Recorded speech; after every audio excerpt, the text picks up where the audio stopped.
ग्रहण की दुनिया रहस्य से भरी हुई है। ये रहस्य आध्यात्म से जुड़ा है, ये रहस्य विज्ञान से जुड़ा है और ये रहस्य धर्म से भी जुड़ा हुआ है। क्या चंद्र ग्रहण, सूर्य ग्रहण कोई संकेत देते हैं? क्या ये तबाही का संकेत देते हैं? क्या ये हमारे भविष्य का संकेत देते हैं? ऐसे बहुत से सवाल हैं जिनका जवाब आज हम जानेंगे, क्योंकि वक्त सूर्य ग्रहण का है। और क्या इस ग्रहण का असर देश दुनिया पर पड़ रहा है? क्या इस ग्रहण का असर हमारे और आपके ऊपर भी पड़ने वाला है? इन्हीं सवालों का जवाब देने के लिए देश के प्रसिद्ध और जाने माने ज्योतिषाचार्य पवन सिन्हा जी हमारे साथ मौजूद है। सबसे पहले बहुत बहुत स्वागत है। बहुत बहुत धन्यवाद आपका और न्यूज़ 18 के सारे दर्शकों का बहुत बहुत धन्यवाद। आज कुछ बहुत महत्वपूर्ण बातें करेंगे जिससे बहुत सारे लोगों का बहुत भला होगा। सूर्य ग्रहण पवन जी, जब भी इसका जिक्र आता है तो दिमाग में जो सबसे पहली छवि आती है वो यही आती है कि क्या ये अशुभ है? क्या ये देश और दुनिया में तबाही की वजह है? देखिए, ग्रहण का या किसी भी प्लैनेटरी पोजीशन का दुनिया पर असर तो पड़ता ही पड़ता है।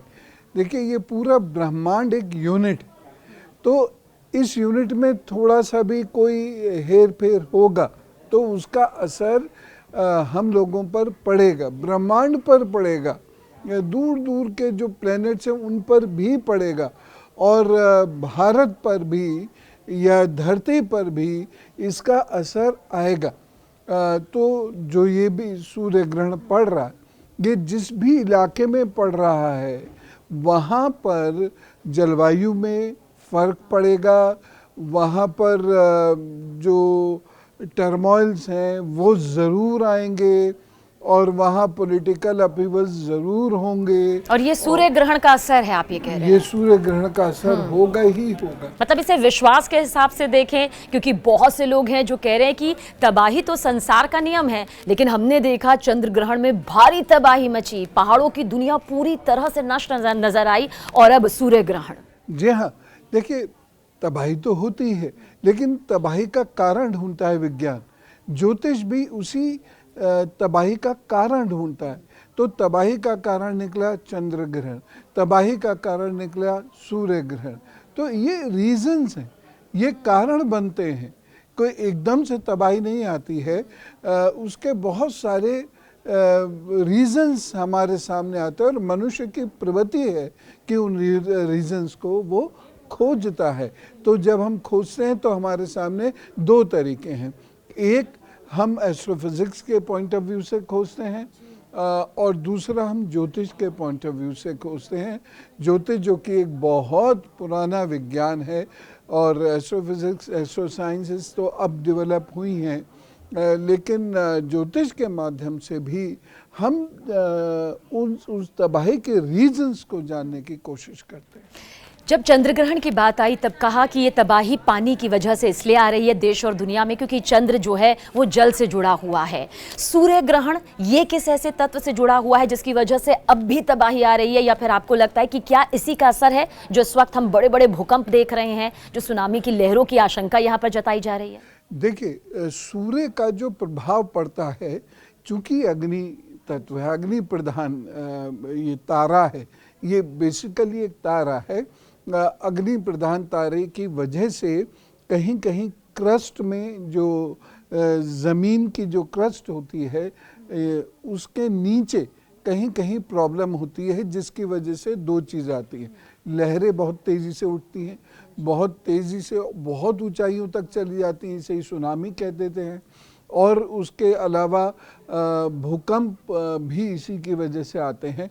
तो जहाँ जहाँ ये ऑस्ट्रेलिया, न्यूजीलैंड, अंटार्कटिका और इससे रिलेटेड जो देश हैं, यहाँ पर आप देखेंगे कि विदिन 2 to 3 months यहाँ पर भी भूकंप आएगा या लहरें अचानक बहुत तेजी से उठेंगी। पवन जी, क्योंकि ज्योतिषी गणना ये भी कहती है, और आप तो और बेहतरीन तरीके से इसे गहराई से समझा पाएंगे, कि ऐसा नहीं है कि सूर्य ग्रहण के दिन ही सारी तबाही आएगी, उससे 10 से 15 दिन पहले ही ये पूरा जो पर्यावरण है वो ग्रहण का असर झेलने लगता है। क्या ये भी देश और दुनिया में तबाही की एक वजह है? हाँ, देखिए क्या हो रहा है कि जो जो कॉस्मोस है हमारा, जो ब्रह्मांड है, वहाँ पर तो ये एक्टिविटी हो ही रही है।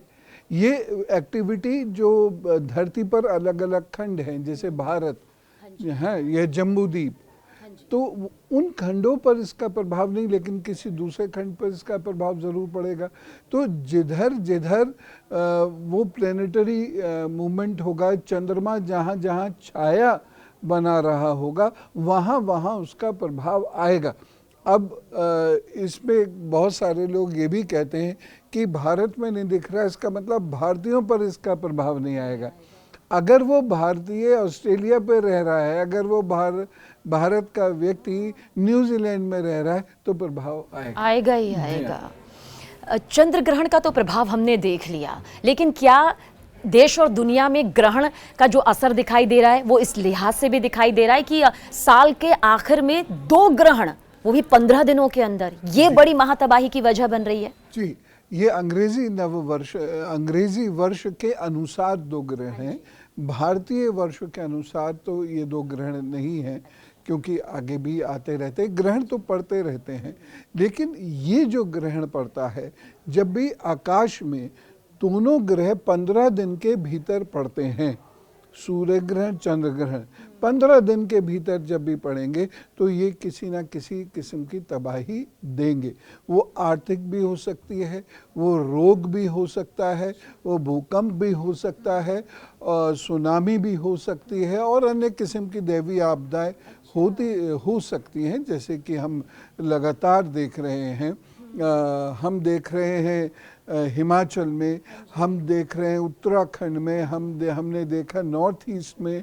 तो इस प्रकार की समस्याएं होती ही हैं जब 15 दिन के भीतर कोई ग्रहण या युद्ध की स्थिति बनती है, या ऐसी स्थिति बनती है जिसमें दंगे होते हैं, अशांति फैल जाती है, लोगों के बीच में अशांति फैलती है। तो ये प्रभाव कॉस्मिक जो इफ़ेक्ट्स हैं उसकी वजह से कहीं कम, कहीं ज़्यादा, कहीं बहुत ज़्यादा देखने को मिलता है। पवन जी, क्योंकि विश्वास और अंधविश्वास के बीच एक बहुत बारीक सी लकीर है, इसी लकीर को और समझने की कोशिश करेंगे, क्योंकि हम देश और दुनिया की बात कर रहे हैं। हमने तबाही का जिक्र किया, लेकिन बहुत सारी धार्मिक मान्यताएं ये भी कहती है कि जब भी ग्रहण आते हैं और जाते हैं, अब तो ये सूर्य ग्रहण है, भले ही आंशिक है, लेकिन आपने जैसा कहा कि असर तो पड़ता है, तो क्या ये महामारी का भी संकेत होता है? किसी बहुत बड़ी बीमारी से किसी देश का जूझना इस तरफ भी संकेत देता है? हाँ, ये संकेत मिलता है। देखिए, हम इसके लिए ग्रहण को और जो उसका जो वैज्ञानिक पक्ष है, एस्ट्रोफिजिक्स वाला जो भाग है, और जो इसका जो ज्योतिष वाला भाग है, उसको मैं इस तरीके से बता रहा हूँ। ठीक है, ये 12 घर, ये आकाश का नक्शा है, तो इसलिए ये 12 राशियों पर प्रभाव डालेगा। अब ये 12 राशि वाले लोग न्यूजीलैंड में भी हैं, अमेरिका में भी हैं, और ये आपके ऑस्ट्रेलिया में भी हैं। और ये ग्रहण होता है, ये धरती है, और धरती के और सूर्य के बीच में जब चंद्रमा आ जाता है, यानी ये अमावस्या को ही होगा जी। सूर्य ग्रहण हाँ जी, हाँ अमावस्या जी। को ही होगा। तो फिर ऐसे में ये प्रभाव देखने को मिलते हैं, और ये जलने से संबंधित, यानी बर्न से संबंधित, बर्निंग सेंसेशन से संबंधित इस प्रकार के बहुत सारे प्रभाव पूरी दुनिया में दिखाई दे सकते हैं। जैसे किसी को ब्लिस्टर हो रहे हैं, मुंह में छाले निकल आए हैं, किसी को पेट में दिक्कत हो रही है, कहीं लिवर की प्रॉब्लम्स हो रही हैं, कहीं सोराइसिस हो रहे हैं, कहीं तेज़ बुखार आ रहा है। इस प्रकार की चीज़ें जो हमें इस एक्सेस में जो देश हैं वहाँ देखने को मिलेंगी, और ये लगभग 2 से 3 महीने के भीतर कम हो सकता है केस, क्योंकि ये बहुत पावरफुल ग्रहण नहीं है, इसलिए ये इसकी इंटेंसिटी कम रहेगी, लेकिन रहेगी। अच्छा, सितंबर के महीने में अब भी हम देख रहे हैं कि प्राकृतिक सितम उसी तरह से जारी है। उसके पीछे आपने कहा कि ग्रहण भी एक वजह है, लेकिन आपको लगता है कि सूर्य ग्रहण का असर चंद्र ग्रहण से, उसके प्रभाव से बिल्कुल अलग होता है, क्योंकि दोनों के तत्व अलग हैं इसलिए? बिल्कुल, बहुत अच्छा प्रश्न है ये। एक का प्रभाव पड़ेगा जल पर, जो चंद्र ग्रहण से जुड़ा हो। जो चंद्र ग्रहण से प्रभाव वो जल पर पड़ेगा, दैवीय आपदाओं पर, बारिश पर, वनस्पति पर, यानी चंद्रमा से जुड़ी हुई जितनी चीज़ें हैं उस पर चंद्र ग्रहण का प्रभाव पड़ता है। मन पर चंद्र ग्रहण का प्रभाव पड़ता है। यद्यपि मॉडर्न साइकोलॉजी इसका लगातार रिसर्च इस पे कर रही है, लेकिन एक दिन देखेंगे आप, वो यही निकल के आएगा।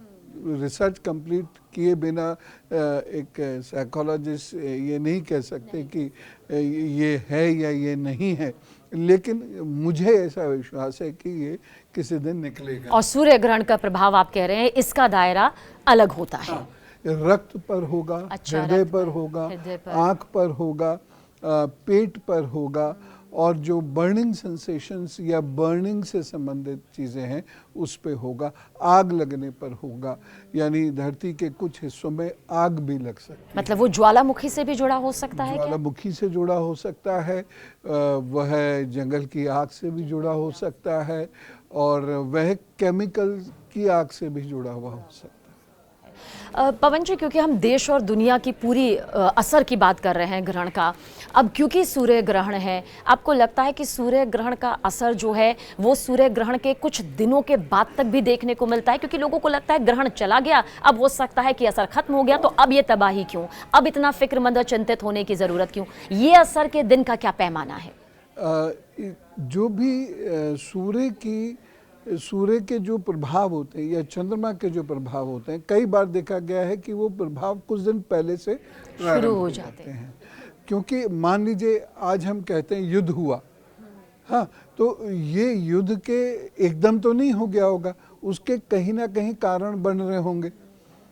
कहते हैं हम कि मान लीजिए बर्निंग सेंसेशन हो रही है, तो एकदम से तो नहीं हुआ होगा, या बुखार या कोई महामारी फैल रही है तो एकदम से तो नहीं हुई होगी, धीरे धीरे वो डेवलप होते हैं सिम्टम्स बॉडी के अंदर, धरती के अंदर।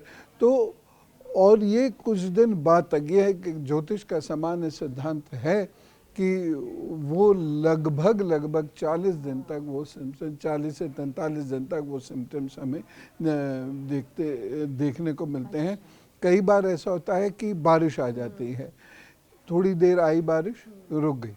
ख़ास तौर से जब चंद्र ग्रहण और सूर्य ग्रहण का मध्य बिंदु होता है तो वहाँ बारिश आई, रुक गई, लेकिन उसके बाद फिर और तेज़ बारिश आई, फिर और तेज़ बारिश आई, और हमने देखा कि मौसम प्रतिकूल हो गया। यानी जिस समय पे बारिश आती है उस समय के इतर भी बारिश आ रही है, तो ऐसी स्थिति बन जाती है।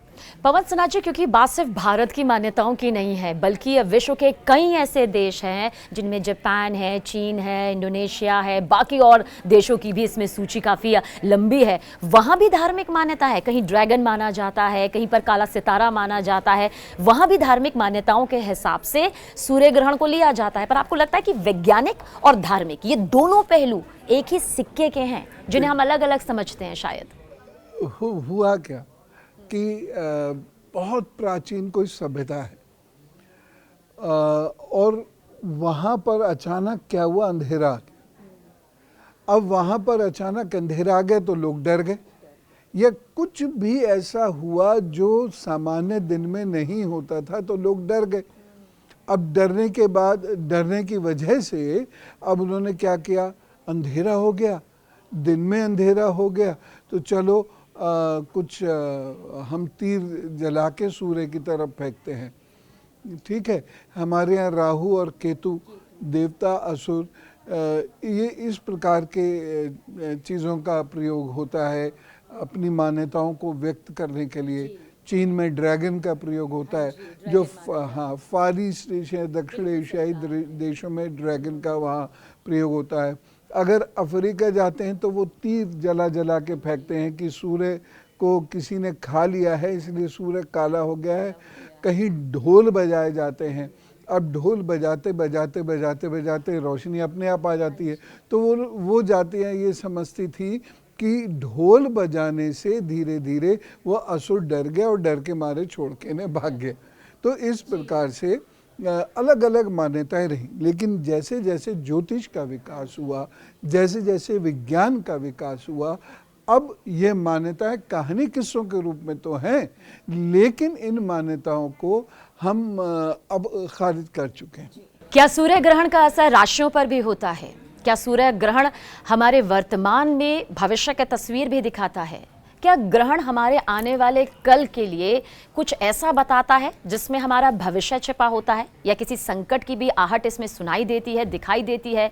क्या ग्रहण का असर सिर्फ हम अशुभ तौर पर देखते हैं, या इसका असर शुभ भी हो सकता है? ये बहुत से ऐसे सवाल हैं जो हम सभी के मन में आते जाते रहते हैं। कभी जवाब मिल जाता है तो कभी जवाब से हम संतुष्ट नहीं होते। लेकिन देश के प्रसिद्ध और जाने माने ज्योतिषाचार्य पवन सिन्हा जी हमारे साथ मौजूद है, इसलिए आप किस राशि से जुड़े हुए हैं और आपकी राशि पर सूर्य ग्रहण का क्या असर पड़ने वाला है वो बताएंगे। कोई भी चीज़, जैसे आपने कहा कि शुभ है या अशुभ, कोई भी चीज़ ना पूरी अशुभ होती है ना पूरी शुभ होती है। तो जीवन में अलग अलग फेजेस होते हैं, और इन फेज़ों को अगर हम बारीकी से देखते हैं तो ये राशि के रूप में देखे जाते हैं। राशि क्या है? एक इस तरीके से एक ऊपर से क्लस्टर है, ठीक है। तो हम यहाँ सूर्य की गति कहाँ है, चंद्रमा की गति कहाँ है, बुध की गति कहाँ है, तो एक जनरल इसमें असर ज़रूर पड़ता है।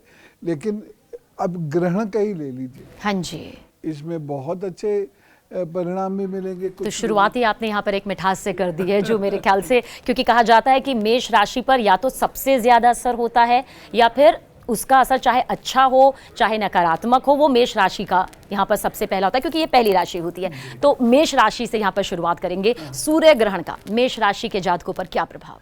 मेष राशि के लिए ये बहुत ज़्यादा अच्छा नहीं रहेगा। धन की स्थिति उनकी थोड़ी सी कमज़ोर रहेगी, और इसके साथ साथ उनको स्वास्थ्य का अपने विशेष रूप से ख्याल रखने की आवश्यकता है।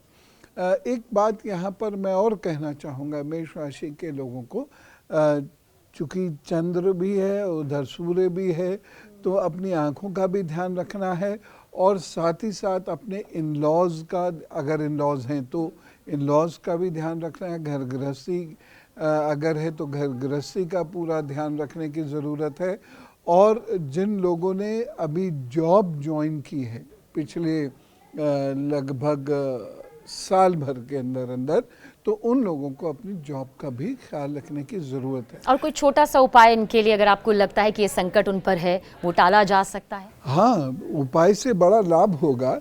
उनको क्या करना है, चंदन की माला पहन लें वो 1 वर्ष के लिए, तो ईश्वर कृपा से ठीक होगा। अब आते हैं अगली राशि पर। वृषभ राशि के जातकों के लिए सूर्य ग्रहण का प्रभाव किस तरह से रहने वाला है, और उनके लिए क्या उपाय आप यहाँ पर बताना चाहेंगे? वृषभ राशि के लोग स्वास्थ्य लाभ प्राप्त करेंगे, आर्थिक उन्नति इनकी होगी, घर गृहस्थी में इनके खुशियाँ आएंगी, और सामाजिक मान सम्मान प्रतिष्ठा ये बढ़ेगी। यद्यपि व्यस्तता भी बहुत ज़्यादा बढ़ेगी, लेकिन कुल मिला के ये अच्छा रहेगा। वृषभ राशि के लोगों के लिए इस ग्रहण को मैं कहूँगा कि ये अच्छा रहेगा। पर संघर्ष ज़रूर बढ़ेगा, लेकिन कुल मिला के जो उनके गेन्स, जो उनको उनकी प्राप्ति है वो अच्छी रहेगी, चाहे वो आर्थिक रूप में हो, चाहे वो स्वास्थ्य के रूप में हो, चाहे घर गृहस्थी के रूप में हो।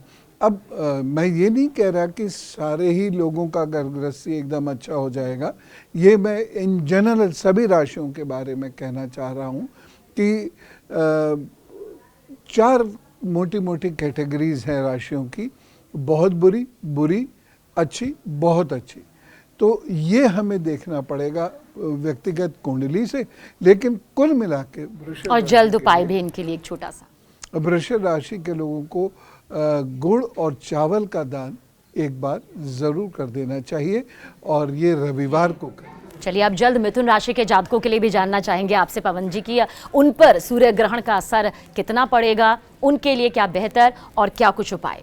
मिथुन राशि के लोगों को अपने स्वास्थ्य का भी ध्यान रखना होगा, और मिथुन राशि के लोगों को विशेष रूप से अपनी प्रतिष्ठा का ध्यान रखना होगा और मिथुन राशि के लोगों को अपने घर गृहस्थी का भी ध्यान रखना होगा। ये 3 चीज़ों का ध्यान इन्हें रखना होगा। तो मिथुन राशि के लोगों को एक बुधवार गौ के लिए चारा निकालना है। अगर चारा नहीं वो निकाल पा रहे हैं किसी कारण से, तो वो क्या करें कि रोटियां सेक लें 11 और गौ माता को खिला दें। कर्क राशि के जातकों के लिए क्या कहना चाहेंगे? उनके लिए सूर्य ग्रहण का प्रभाव, उन्हें डरने की ज़रूरत है या संभलने की? डरने की ज़रूरत किसी को नहीं रहती, क्योंकि हमारे पास उपाय होते हैं। तो इसलिए किसी को कहीं भी डरने की ज़रूरत नहीं है। ईश्वर ने सारे नियम बनाए हैं, महर्षियों ने हमारे नियम बनाए हैं, और इसके अलावा जो आधुनिक युग में जो ज्योतिष है उसने बहुत सारे ऐसे नियमों की रचना की है। तो डरना नहीं है। कर्क राशि वाले लोगों को बस स्वास्थ्य की तरफ से और आर्थिक स्थिति की तरफ से थोड़ा सा ध्यान रखना है, और उपाय के तौर पर इन्हें एक बार दूध का दान कर देना है। दिन सोमवार रहे तो अच्छा है। और इसके बाद अगली राशि सिंह राशि, उस पर सूर्य ग्रहण का क्या प्रभाव पड़ सकता है? उनके लिए क्या खास उपाय हो सकता है? मैंने प्रश्न आपका पूरा नहीं होने दिया, मैं बड़ा उत्साह में था। तो सिंह राशि के लिए ये बड़ा अच्छा रहेगा। सिंह राशि के लोगों को आर्थिक रूप से, नौकरी के रूप से, व्यापार में और राजनीति में भी फ़ायदा होता हुआ दिखाई दे रहा है। या वो लोग अगर सोशल वर्क करते हैं या सामाजिक कार्य करते हैं तो उसमें भी उनको लाभ होगा। क्या उपाय इनके लिए, अगर एक बेहतरीन है उनके लिए एक ग्रहण, वो संकट नहीं है जैसा कि कई राशियों पर हमें दिखाई दे रहा है, तो भी फिर क्या उन्हें उपाय करना चाहिए? ऐसे लोग जो मेहनत मजदूरी करते हैं उन्हें गेहूं का दान करते हैं। अच्छा, ये ज़रूरी है, आप ये कह रहे हैं। कन्या राशि के जातकों के लिए भी सूर्य ग्रहण का असर क्या कुछ लेने वाला है, क्या कुछ लाने वाला है? कन्या राशि में चूंकि ग्रहण पड़ रहा है तो इसलिए कन्या राशि के खास तौर से वो लोग जो उत्तरा फाल्गुनी नक्षत्र में जिनका जन्म हुआ है उन्हें विशेष रूप से ध्यान देने की आवश्यकता है। और इनको क्या करना चाहिए, 1 महीने तक गायत्री का यज्ञ कर लें, या ओम घृणी सूर्याय नमः इसका मंत्र का जप कर लें, या फिर वो यज्ञ कर लें। तो 1 महीने तक, या आदित्य हृदय स्तोत्र कर लें। ये 1 महीने तक उनको प्रतिदिन करना है। कब? जब सूर्य उदय हो रहा हो उस समय। तुला राशि के जातकों पर सूर्य ग्रहण का क्या कुछ असर पड़ सकता है? उनके लिए क्या उपाय आप पवन सिन्हा जी बताना चाहेंगे? तुला राशि के लिए अच्छा है, कुछ नई चीज़ घर में आ सकती है। घर गृहस्थी के पॉइंट ऑफ व्यू से अच्छा है, नौकरी के पॉइंट ऑफ व्यू से भी ये अच्छा है, और इनको आगे बढ़ने के अवसर मिलेंगे। और एक छोटा सा उपाय करना कि तुला राशि के लोग शुक्रवार के दिन मिठाई, सफ़ेद वाली जो मिठाई होती है, छेना की मिठाई जो होती है, उसका दान करें। वहीं वृश्चिक राशि वालों को इंतजार भले ही करना पड़े, लेकिन कहते हैं इंतजार का फल मीठा होता है, लेकिन इस ग्रहण का फल कैसा उनके लिए होने वाला है? वृश्चिक राशि के लिए बहुत अच्छा नहीं रहेगा। थोड़ा सा संभल के इन्हें चलने की ज़रूरत है। वाहन ध्यान से चलाएं, और एक काम कर दें, यदि ब्लड डोनेट कर सकें तो बहुत अच्छा रहेगा। अगर नहीं कर पाएँ ब्लड डोनेट, किसी बहुत सारे उसके रीजंस हैं, तो अगर वो नहीं कर पाएँ तो किसी स्त्री को लाल वस्त्र का दान कर दें। अच्छा, इससे भी संकट टल जाते हैं? जी हाँ, डेफिनेटली इससे संकट टलेगा, और बजरंग बली का नाम लें, आगे बढ़ें, कोई दिक्कत नहीं। तो धनु राशि के भी जातक जो हैं वो आपकी ध्वनि से सुनना चाहेंगे कि उनके लिए ग्रहण कैसा रहने वाला है और उनके लिए क्या उपाय है? धनु राशि के लोगों के लिए कुछ प्रॉब्लम्स आ रही हैं। इनको जॉब में दिक्कत हो सकती है, इसलिए बहुत ज़्यादा मेहनत करने की ज़रूरत है। अपना व्यवहार बहुत अच्छा रखने की ज़रूरत है, तो फिर कोई दिक्कत नहीं होगा। फिर भी अगर परेशानी महसूस करें तो एक हल्दी का टुकड़ा लें, खूब अच्छे से उसे धो लें, पीले रंग के धागे में उसे बांधें और गले में धारण कर लें बृहस्पतिवार के दिन, और इसे 6 महीने तक धारण किए रहें। प्रभु कृपा से ठीक होगा। और मकर राशि के जातकों के लिए सूर्य ग्रहण का प्रभाव पवन सिन्हा जी मुसीबत लाएगा या फिर मस्ती के पल लाएगा? कुछ दिक्कत तो रहेगी, इसलिए आँखों का ध्यान रखना बहुत ज़रूरी है, जीभ के छालों का ध्यान बहुत ज़्यादा रखना ज़रूरी है, और जिन लोगों को कोई भी इन्फेक्शन होता है उन्हें उसका ख्याल रखने की ज़रूरत है। ऐसी जगह पर यदि सोते हैं जहाँ मच्छर आदि आते हैं तो मॉस्किटो नेट का प्रयोग वो ज़रूर कर लें, और ऐसा कोई रोग उनके शरीर में यदि है जो मन से या रक्त से संबंधित हो तो उसका इलाज अच्छे से करें। और पवन सिन्हा जी, कुंभ राशि के जातकों के लिए उनका घड़ा खुशियों से भरेगा या फिर मुसीबतों का आगमन यहाँ पर सूर्य ग्रहण का प्रभाव दिखाई देता है? देखिए, इस वक्त जो कुंभ राशि के जो लोग हैं इन्हें थोड़ा सा ज़्यादा ध्यान रखने की ज़रूरत है, और ख़ास तौर से जो एक योग बन रहा है सूर्य और शनि का, उसका ये लोग विशेष रूप से ध्यान रखें। और इसमें जो इनको उपाय करना है, ये प्रतिदिन नमः शिवाय का या तो जप कर लिया करें और या फिर महामृत्युंजय का जप कर लिया। और आखिर में अंतिम में मीन राशि के जातकों के लिए, क्योंकि सबसे लंबा इंतजार अगर किसी को करना पड़ता है तो मीन राशि के जातकों को, उनके लिए क्या कुछ खास? आर्थिक स्थिति के बारे में तो कोई प्रॉब्लम नहीं है मीन राशि के लोगों को। उन पर सूर्य ग्रहण का इतना असर आप आर्थिक तौर पर नहीं देख? हाँ, आर्थिक तौर पे तो अच्छा है, लेकिन उनको घर गृहस्थी में, रिलेशनशिप में, वहाँ थोड़ी समस्या आ सकती है, तो वहाँ का ध्यान वो ज़रूर रखें। अच्छा, जिन जातकों को ये नहीं मालूम कि वो आखिर उनकी राशि क्या है, हमारे माता पिता और कई बार हमारे आसपास के बहुत सारे लोग हैं जिन्हें जन्म तिथि नहीं मालूम, जन्म का समय नहीं मालूम, उन पर सूर्य ग्रहण का प्रभाव क्या पड़ सकता है, या फिर आपको लगता है कि एक ऐसा उपाय जो वो भी कर सकते हैं? देखिए, बहुत अच्छा प्रश्न है, और ये प्रश्न सामान्यतः बहुत कम ही लोग पूछते हैं। अगर मान लीजिए नामाक्षर नहीं पता या जन्म राशि उनको नहीं पता, तो वो एक काम कर रहे हैं, एक नारियल, उड़द की दाल, थोड़ा सा चावल, ये किसी को भी, और घी, घृत, ये किसी भी ऐसे व्यक्ति को जो मजदूरी करता हो या 8 वर्ष से छोटी कन्या हो उसको दान कर दें। ग्रहण जैसे पूर्ण होगा 22 तारीख को, 22 तारीख को ये दान करें। अच्छा, वही दान का जो समय है, क्योंकि बहुत सारे लोग ग्रहण के दौरान दान करते हैं, बहुत सारे लोग ग्रहण से शुरू होने से पहले, या फिर बहुत सारे जो है ग्रहण शुद्धिकरण घर को करने के बाद और खुद को शुद्ध करने के बाद दान करते हैं। सबसे उचित समय कौन सा है? देखिए, ये चूंकि भारत पे तो दिख नहीं रहा, इसलिए सूर्योदय के बाद दान कर दें। किया जा सकता है, मतलब इसमें ऐसा नहीं है कि अभी पहले ग्रहण चला जाए और उसके बाद दान की ये पूरी प्रक्रिया। ग्रहण के बाद वो कौन कौन से नियम होते हैं जिनका पालन करना चाहिए, घर को लेकर, अपने भोजन की शुद्धि को लेकर, या जो पहले से खाना बना है उसको किस तरह से? क्योंकि सूतक लगेंगे नहीं, ये ग्रह भारत में दृष्ट नहीं है, इसलिए वो सब नियम करने की कोई आवश्यकता नहीं है। जो सामान्य झाड़ू पोछा आदि होता है, यानी इस बार मंदिरों के कपाट हमें घर पर बंद करने की ज़रूरत नहीं है, जैसा कि अमूमन 9 या 12 घंटे पहले कर दिया जाता है? जी जी जी, वो आवश्यकता नहीं है, क्योंकि ये उस स्थान पर ये दृश्य ही नहीं है। तो जहाँ सूर्य ग्रह दृश्य नहीं होता है वहाँ उसके लिए सूतक के आदि के नियम नहीं होते। बस एक उपाय आखिर में हम चाहेंगे हमारे सभी दर्शकों के लिए, जो उनको ग्रहण के दौरान करने चाहिए, वो मंत्र, वो जाप जिससे ग्रहण का प्रभाव ना पड़े।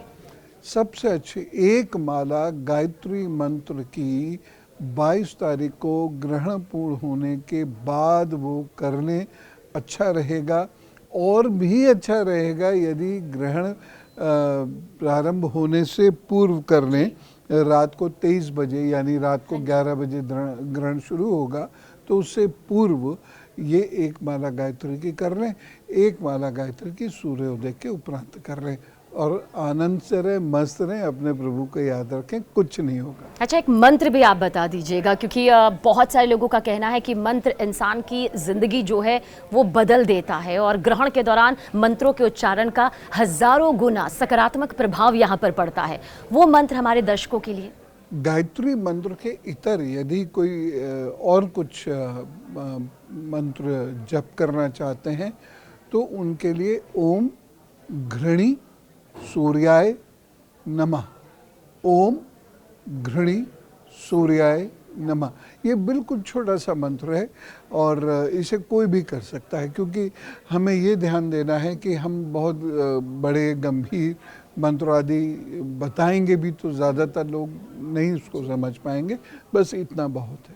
वैसे तो पवन सिन्हा जी कहते हैं कि सूर्य को रोजाना जल अर्पित करना चाहिए, लेकिन क्या सूर्य ग्रहण की सुबह अर्पित करना जल सूर्य को ये नियमित तौर पर ज़रूरी है एक साधक के लिए? बहुत ज़रूरी है।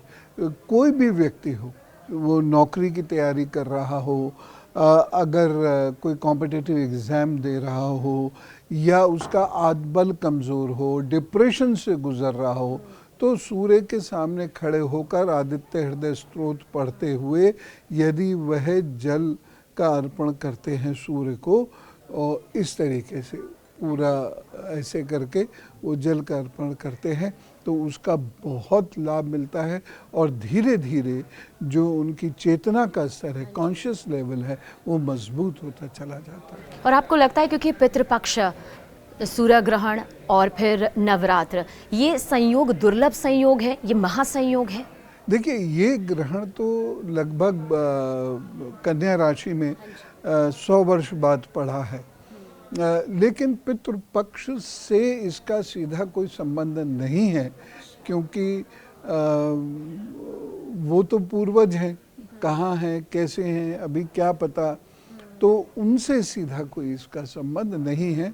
तो उससे या बहुत सारे लोग सोच रहे हैं कि शायद नवरात्र से उसका कोई संबंध होगा, तो इसका कोई संबंध नहीं है, क्योंकि वही तो अलौकिक शक्ति है, उस पर ग्रहण का क्या असर पड़ेगा। और सभी राशियों के बारे में जो आपने बताया, और ये भी बताया कि वो अपनी ज़िंदगी में किस तरह से सूर्य ग्रहण के प्रभाव को कम कर सकते हैं, वाकई ये जो उपाय हैं वो उनको सिर्फ उसी दिन के लिए, या फिर आप कहेंगे कि एक नियमित तौर पर उसे अपने जीवन का हिस्सा बनाना होगा? पवन जी। बिल्कुल, अगर ये बन जाए तो बहुत अच्छी बात है। किसी कारण विशेष से यदि नहीं भी बन पाए तो हफ्ते में एक दिन चुन लें, कोई एक दिन, जिस दिन वो अपने विशेष उपाय कर सकते हैं, चाहे वो रविवार चुन लें, जिस दिन किसी का ऑफ डे होता है वो, हाँ, वो उस दिन कर लें, तो उससे उनका ज़रूर कल्याण हो। लेकिन आपको क्या लगता है इसके साथ आस्था का मिलाप होना कितना ज़रूरी है? क्योंकि कई बार हम देखते हैं कि महीनों महीनों एक जो जातक है वो उपाय तो करते हैं, लेकिन इस उम्मीद से कि अब सब कुछ बहुत जल्द ठीक हो जाए, फिर ये कहा जाता है कि भाई ये उपाय बताया था और उसका असर नहीं हुआ और ग्रहण का असर हो गया। देखिए, ग्रहण का असर जैसे मैंने प्रारंभ में बताया, अगर हमारी राशि का स्वामी बहुत खराब स्थिति में है तो ग्रहण का असर होगा, खराब स्थिति में है तो कम होगा। लेकिन अगर वो अच्छी स्थिति में, हमारी राशि का स्वामी यदि बहुत अच्छी स्थिति में है, तो ग्रहण के किसी भी असर को हम बहुत आसानी से नलीफाई कर सकते हैं। कोई चिंता मत करिए। ग्रहण के दौरान कहा जाता है कि सोना नहीं चाहिए, तो क्या ये सभी राशियों के लिए होता है? चाहे जैसा आपने कहा कुछ पर सही प्रभाव है, उन्हें डरने की ज़रूरत नहीं है, डरने की ज़रूरत किसी को नहीं है, लेकिन क्या फिर उनकी तरफ से थोड़ा नियमों की अनदेखी हो सकती है? हाँ, बिल्कुल हो सकती है, क्योंकि भारत में ये दृश्य नहीं है तो सूतक के नियम भी यहाँ नहीं बनते। दूसरी बात जो महत्वपूर्ण है वो ये है कि भोजन के कोई नियम नहीं है, सोने की कोई नियम नहीं है। बाकी जिसे मानना है वो ज़रूर मानना अच्छा ही है, उसमें कोई बुराई तो है नहीं, तो वो मानना चाहें तो मान सकते हैं, अवश्य मानना है, ऐसा कोई कंपल्शन नहीं है। अब पवन सिन्हा जी, क्योंकि हर राशि के हिसाब से कहा जाता है अगर वो उस उपाय को अपनाएं तो ग्रहण के प्रभाव को, सूर्य ग्रहण, चंद्र ग्रहण के प्रभाव को काफ़ी हद तक कम किया जा सकता है, मतलब संकट सामने हो और उस संकट को जाना जा सकता है, समझा तो कम से कम जा सकता है। लेकिन क्या उन उपायों के बदले एक राशि के उपाय दूसरे राशि के जातक अगर करते हैं तो कोई किसी तरह का अलग प्रभाव?